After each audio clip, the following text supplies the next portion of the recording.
ஹரே கிருஷ்ணா கிருஷ்ணா கிருஷ்ணா ஹரே ஹரே, ஹரே ராமா ராம ராம ஹரே ஹரே. குட்டி கதைகள் 69.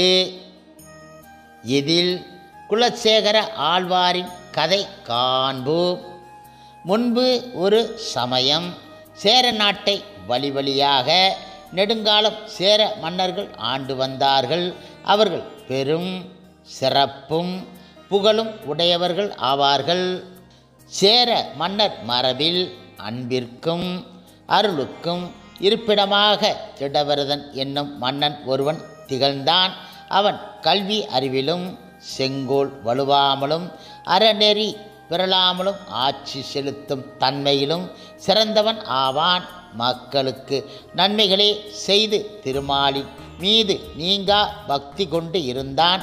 அவன் பகைவர்களை புற முதுகிட்டு ஓடச் செய்யும் வீரன் ஆவான். அதே போன்று தன்பால் பரிசில் வேண்டி வருவோருக்கு வேண்டிய பொருட்களை கொடுத்தனுப்பும் ஈகை குணமும் வாய்ந்தவன் ஆவான். வீர சத்திரிய குலத்தைச் சேர்ந்த அந்த பெரிய அரசனுக்கு தான் செய்த தவத்தின் பலனாக முழு நிலாவை போன்ற அழகும் திருமாலின் அருக்கருணே திரண்டு வந்தது போன்று அடியவர்களின் அருட்செல்வம் போன்றும் உலகம் போற்றி வாழ்ந்ததற்கு உரிய ஒரு மைந்தர் கிபி 8ஆம் நூற்றாண்டின் பிற்பகுதியில் பராபவ ஆண்டில் மாசி மாதம் சுக்ல துவாதசி வெள்ளிக்கிழமை புனர்பூச நட்சத்திரம் கூடிய நன்னாளில் ஸ்ரீ கௌஸ்துப அம்சமாக பிறந்தார். அந்த மைந்தரை கண்டு மன்னன் அளவிடற்கரிய மகிழ்ச்சி அடைந்து உடனே தலை நகரெங்கும் மங்கள விழா எடுக்கச் செய்தான். வறியவர்களுக்கு வாரி செல்வத்தை வழங்கினான். புலவர் பெருமக்களுக்கெல்லாம் வேண்டிய அளவு பொன்னும் பொருளுமாக பரிசுகள் தந்து மகிழச் செய்தான். நகர கோவில்கள் அனைத்திலும் பூசைகள் செய்வித்தான். அந்த நகரமே எழிலோடு திருவிழா கோலம் பூண்டு சொல் ஒண்ணாத குதூகலத்தில் ஆழ்ந்தன. உலகம் உயிர் பொருட்டு திருமாலின் அருளால் வந்து பிறந்த மைந்தருக்கு 10 நாட்கள் செய்ய வேண்டுவனவற்றையெல்லாம் செய்து பின் மலர்களை கூந்தலிலே அணிந்த நல் மங்கையர்கள் மங்கள பாட்டுக்கள் பாட சான்றோரும் ஆன்றோரும் வாழ்ந்த புலவர்கள் புகழ் பாட்டு இயற்ற செந்தமிழ் கண்ணி மகிழ்ச்சி தெரிவிக்க மங்கள வாத்தியங்கள் முழங்க முதியவர்கள் ஒன்று கூடி நன்கு சிந்தித்து சேரர் குலம் செழிக்க பிறந்த செம்மலுக்கு குலசேகரன் என பெயர் சூட்டி மகிழ்ந்தார்கள். இப்பொழுது குலசேகரர் கிள்ளை மொழி பேசியும் முத்தம் கொடுத்தும் புலவர்கள் பிள்ளை தமிழ் பாட அதற்குரிய செயல்களான செங்கீரை ஆடியும் சப்பானி கொட்டியும் சிறிய பொன் தேர் உருட்டியும் பெற்றோர்களை மகிழ்வித்தார். தங்கள் புதல்வரின் மீது பெற்றோர்கள் அளவற்ற பாசத்தை கொட்டி வளர்த்து வந்தார்கள். தங்களின் உயிரே போன்றும் கண்ணே போன்றும் அந்த மைந்தரை சிறிது நேரம் விட்டு பிரியாது வெகு கவனமாக அன்புடன் வளர்த்தார்கள். இப்பொழுது குலசேகரருக்கு 5 வயது ஆயிற்று. அவருக்கு கற்க வேண்டிய நூல் பலவும் கற்பித்தார்கள். செந்தமிழிலும் வான்மொழி என்னும் வடமொழியிலும் அவர் எல்லா நூட்களையும் கற்று தேர்ந்தார்.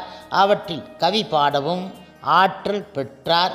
யானையேற்றம், குதிரையேற்றம், தேர் ஓட்டுதல், வாள் சண்டை, குத்து சண்டை, ஈட்டி எய்தல் ஆகிய படைக்கல பயிற்சியும் பெற்று பெரும் வீரராகவும் விளங்கினார். அவரின் வீரத்தையும் கல்வி அறிவையும் கலை பற்றையும் தெய்வ பக்தியையும் கண்டு சான்றோர்கள் போற்றி புகழ்ந்தார்கள். தக்க பருவம் வந்ததும் அவருடைய தந்தை அவரை இளவரசராக்கி மகிழ்ந்தார். இப்பொழுது தமது தந்தையாரின் காலத்திற்கு பிறகு குலசேகரர் நல்லதொரு மங்கள நாளில் பெரியோர்கள் கூடி முடிசூட்டப்பெற்று சேர நாட்டை ஆண்டு வரல் ஆனார். தந்தையை காட்டிலும் மிக திறமையாக அரசாட்சி நடத்தினார். அவருடைய அறநெறி ஆட்சியில் மக்கள் கவலையற்று வாழ்ந்தார்கள். வலியார் மெலியாரை துன்புறுத்தாமலும் எங்கும் பஞ்சம் என்பதை தலைகாட்டாமலும் பெண்களின் கற்புக்கு களங்கம் வராமலும் தெய்வ நியதிகள் தவறாமலும் புலவர்கள் இகழப்படாமலும் பார்த்து கொண்டார். அதனால் தமிழகத்து சான்றோர்கள் எல்லோரும் அவரை சிறந்த மன்னர் என போற்றி புகழ்ந்தார்கள்.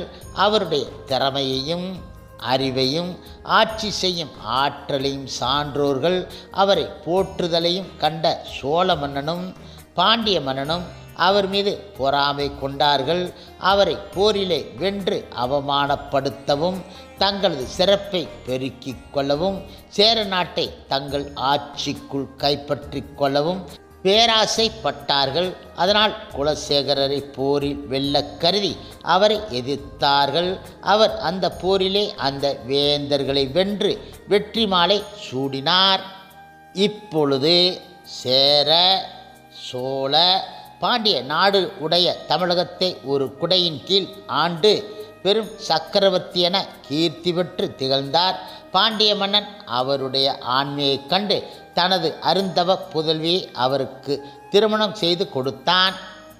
இப்பொழுது குலசேகரர் அவ்வாறு வீரப்போர் நிகழ்த்தும் விருப்பம் உடையவராகவும் இல்லற வாழ்க்கையில் வாழ்ந்து வரும்போது பாம்பனையில் பள்ளி கொண்ட பரந்தாமன் அவர் மனதிலே புகுந்து அவரிடம் உறவாடி நான் என்ற அகப்பற்றையும் எனது என்ற புறப்பற்றையும் நீக்கி தன் மீது மிகுந்த நேசம் உடையவராக இவரை மாற்றி அருளிவிட்டார். அன்று முதல் குலசேகரர் நாராயணனான அந்த பரந்தாமன் தன்னடியாருக்கு எளியவனாக விளங்குவதையும் உலகத்து உயிர்களை தன் உயிர் போல் காத்தருளும் தன்மையையும் அவனுடைய பெருமைகளை உணரத் தொடங்கினார். தாம் இதுவரை செய்த போர்களின் தன்மையை நினைத்து மனம் வருந்தினார். உலகப்பற்றில் அவருக்கு வெறுப்பு உண்டு ஆகிவிட்டது. பவளவாய் கமலச்சங்கனின் அருத்திரத்தை நாள்தோறும் நினைத்து மகிழ்ந்தார்.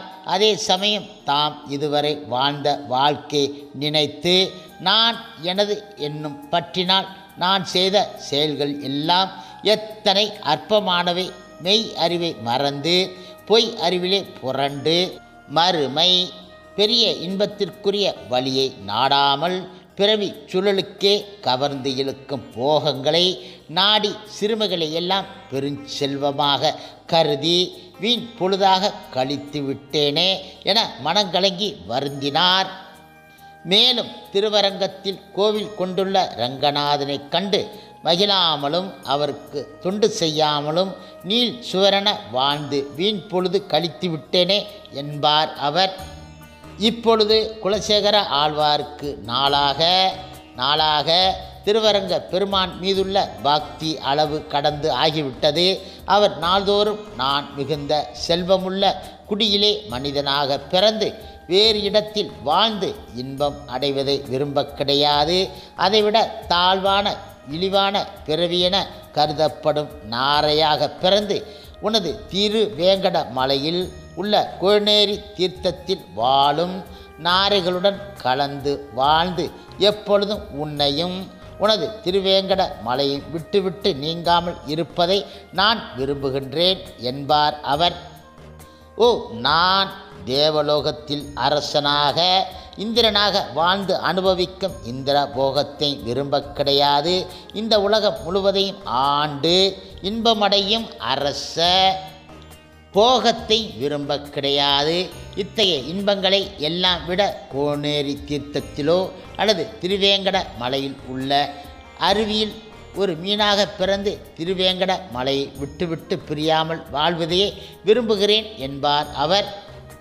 இவ்வாறாக அவர் திருமால் மீது அன்பு அடிமையாகி வாழ்ந்து வந்தார். ஒவ்வொரு நாளும் அந்த இறைவனின் தொண்டர்கள் பலரை வருவித்து அவர்களுக்கு அறுசுவை உணவு அளித்து அவர்களுடைய சேவடிகளை அன்புடன் போற்றி வாழ்த்தினார். இப்படியாக குலசேகரர் இவ்வாறாக வாழ்ந்து வரும் நாளில் புராண கதைகளை கேட்பதில் ஆர்வமுள்ள அவருக்கு நாராயணன் விளையாட்டான இராமாயணம் கேட்க வேண்டும் என்ற விருப்பம் எழுந்தது. நற்குண சீலரும் ராம பக்தருமான ஒரு வைஷ்ணவ பெரியாரை கொண்டு வால்மீகர் இயற்றிய ராம கதையை நாள்தோறும் கூறச் செய்து கேட்டு வந்தார். இப்படியாக ஆழ்வார் இராமாயணம் கேட்கும் பொழுது அவருடைய நெஞ்சம் கரைந்து போகும். கண்களில் ஆனந்த கண்ணீர் கங்கையென பெருகி வழிந்து ஓடும். கதை கூறும் சூழ்நிலைகளிலே அவருடைய உள்ளமெல்லாம் குளிர்ந்துவிடும். பக்தி பரவசம் ஆகி தம்மையும் தமது சுற்றுப்புற சூழ்நிலைகளையும் மறந்து அதிலேயே ஒன்றி விடுவார். ஒரு நாள் ராம கதையை கூறி வந்த வைஷ்ணவ பெரியார் ராம பிரான் அரக்கர்களுடன் போர் புரிந்த நிகழ்ச்சியை விவரிக்கத் தொடங்கினார். லக்ஷ்மணன் வில்லை ஏந்தி கவசத்தை தரித்து அம்பரா தோணியை தோளில் இட்டு வாளை இடையில் செருகிக் கொண்டு ராம பிரானிடம் வந்து அந்த அரக்கர்களிடம் சென்று போர் புரிய விடை கேட்டான். உடனே ராமர் கூறினார், ஓ நீ சீதையை காத்து கொண்டு இருப்பாயாக, நான் சென்று அந்த அரக்கர்களையெல்லாம் ஒழித்து கட்டுகிறேன் என சொல்லிவிட்டு குகையில் இருந்து வெளிவரும் சிங்கம் போல் பர்ண சாலையிலிருந்து வெளியே வந்தார். அது கண்ட சூர்ப்பனகை, இவனே அரக்கர்களின் பகைவனாகிய ராமன் என கத்தினாள். அந்த மொழியை கேட்ட அரக்கர்கள் ராமரை சுற்றி சூழ்ந்து ஒரே சமயத்தில் எல்லோரும் பலவகை படை களங்களை கொண்டு தாக்கத் தொடங்கிவிட்டார்கள். அரக்கர்களின் அம்புகளும் வேல்களும் வாள்களும் சூலங்களும் எம்பெருமான் ராமன் மீது பட்டு விழுந்தன என கூறினார். இப்பொழுது ராமரின் சரிதத்தை கேட்டு வந்த குலசேகருடைய மனம் அப்பொழுது அதிலே முழுவதுமாக ஆழ்ந்து இருந்து விட்டதால் அவர் கூறினார், ஓ ராமர் அரக்கர்களின் மத்தியில் தன்னந்தனியாக நின்று போர் செய்கின்றாரே, மாயையில் வல்லவர்களும் விண்ணவர்களும் கண்டு பயந்து ஓடும்படியான போர் திறமை பெற்றவர்களுமான கரண், தூடனன், திரிசிரன் ஆகியோர்களின் பெரும் படை எப்படித்தான் எதிர்த்து வெல்லப் போகிறாரோ? ஓ ஐயகோ, இது என்ன? எப்படி இது முடியுமோ? நம்மையாலும் ஆருயிர் தலைவருக்கு உதவி செய்யாமல் நாம் சும்மா இருத்தல் தகுதி இல்லையே. உடனே சென்று அவருக்கு உறுதுணையாக அரக்கர்களை எதிர்த்து போர் புரிய வேண்டும் என உணர்ச்சி வேகத்தோடு துள்ளி எழுந்தார் அவர். உடனே தம் படைத்தலைவர்களை கூவி அழைத்தார். 4 வகை படைகளையும் உடனே போருக்கு ஆயத்தம் ஆகும்படி திரட்ட கூறினார். படைத்தலைவர்களோ ஒன்றும் புரியாமல் மயங்கி நின்றார்கள். நம்மை எதிர்த்த சோழரும் பாண்டியரும் மூளையில் முடங்கி கிடக்கின்றார்களே, வேறு எதிரிகளும் நமக்கு கிடையாதே. அவ்வாறு இருக்க ஏன் படைகளை மன்னர் உடனே போருக்கு ஆயத்தமாக திரட்டச் சொல்கின்றார்? ஒருவேளை மன்னரின் மனதை யாரேனும் புண்படுத்தி இருக்கக்கூடுமோ? அவ்வாறு இருக்க நியாயமும் இல்லை. மன்னர் எல்லோரிடமும் அன்புடனும் அருளுடனும் இருக்கின்றாரே, அவருடைய தெய்வ பக்தியை பாராட்டாதவர் இவ்வுலகில் உண்டோ? அது எவ்வாறாயினும் இருக்கட்டும், அவர் கட்டளை நிறைவேற்றுவதே நமது கடமை என நினைத்த படைத்தலைவர்கள் பிறகு 4 வகை சேனைகளையும் உடனே போருக்கு ஆயத்தமாக திரட்டி கொண்டு வந்துவிட்டார்கள். அந்த படைகளை நோக்கினால் நிச்சயம் அரக்கர்கள் மட்டுமல்ல, வானத்து தேவர்களும் அஞ்சி ஒடுங்கி விடுவார்கள் என தோன்றுகின்றது.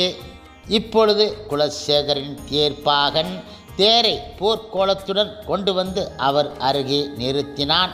குலசேகரனும் போர்க்கோலம் பூண்டு அர்ஜுனன் போல வெகு பீடுடன் தேரில் அமர்ந்து கொண்டார். இப்பொழுது மன்னரின் மனநிலையை ஒருவாறு அறிந்து கொண்ட அமைச்சர்கள் இராமாயணம் கூறும் அந்த பெரியவரை தனியே அழைத்து உண்மையை அறிந்து கொண்டு அவருக்கு இனி செய்ய வேண்டியதை கூறினார்கள்.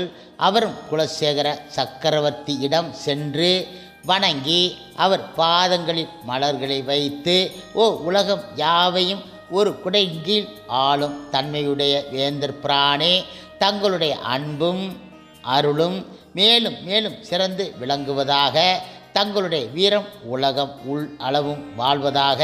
ஓ என்னே வியப்பு, ஒரு நொடிப்பொழுதில் அரக்கர் சேனை முழுவதையும் சின்ன பின்னமாக்கி விட்டன. அனைவரும் அழிந்து விட்டார்கள். கரணும் தூடனும் திரிசிரனும் தங்களுடைய பெருக்கரிய உயிரை துறந்து விட்டார்கள்.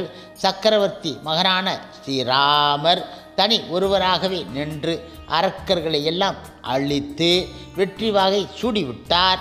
பிறகு பர்ணசாலை நோக்கி வந்தார். சீதா பிராட்டி எம்பெருமானின் மார்பில் பட்டியிருந்த புண்களுக்கெல்லாம் மருந்தாக அவரை தழுவி மகிழ்ந்தார். இளைய பெருமானான இலக்குமணன் வந்து அவருடைய திருப்பாதங்களில் விழுந்து வணங்கி எழுந்து அந்த காட்சி ஆனந்த கண்ணீர் சிந்த கண்டார். கார்குழல் வேந்தர் பின்பு விபீஷணனை இலங்கைக்கு மன்னனாக்கி மணிமுடி சூட்டி மகிழ்ந்தார். இறுதியில் எல்லோரும் அயோத்தி மீண்டு விட்டார்கள். அயோத்தியின் ஏக சக்கரவர்த்தியாக ராமபிரான் மணிமுடி தரித்து இந்த உலகை அன்புடனும் அருளுடனும் பரிபாலித்து வந்தார். வாழ்க ஸ்ரீராமபிரான், வாழ்க சீதா பிராட்டி. அந்த பெருமானின் கழல் அடி போற்றி துதிப்போம் என ராமன் கதையை கூறி முடித்து விட்டார். இப்பொழுது குலசேகரருக்கு அவற்றை கேட்டு தெளிவு உண்டாயிற்று. அவர் மகிழ்ச்சி கடலில் மூழ்கிவிட்டார். எம்பெருமானாகிய ராமபிரான் அருள் திறத்தில் மனம் ஒன்றி பேரானந்தம் உற்றார். தமது நிலையையும் அவர் அறிந்தார். நமக்கு ராமர் கதையை சொல்லிய வைஷ்ணவ பெரியாரை வணங்கி அவருக்கு விடை கொடுத்து அனுப்பிவிட்டு படைத்தலைவர்களை நோக்கி, படைத்தலைவர்களே, படைகளை அவற்றின் இருப்பிடத்திற்கு அனுப்பிவிடுங்கள் என கூறிவிட்டு அரண்மனைக்கு சென்று விட்டார். இப்பொழுது மன்னரின் வைஷ்ணவ பக்தி அதிகமாகிவிட்டதை அறிந்த அமைச்சர்கள் ஒன்று கூடி விவாதித்தார்கள். ஓ, வைஷ்ணவரின் கூட்டு உறவாலேயே இவ்வாறு மன்னர் பைத்தியம் ஆகிவிட்டார். அதனால் அவர்களின் கூட்டு உறவை ஒழிக்க வேண்டும். அதற்கு என்ன வழி என ஆராய்ந்தார்கள். கடைசியில் ஒரு வழியாக பெருமானுடைய அணிகல பேழையில் இருந்து ஒரு நவமணி மாலையை யாரும் அறியாதவாறு எடுத்து மறைத்து விட்டார்கள்.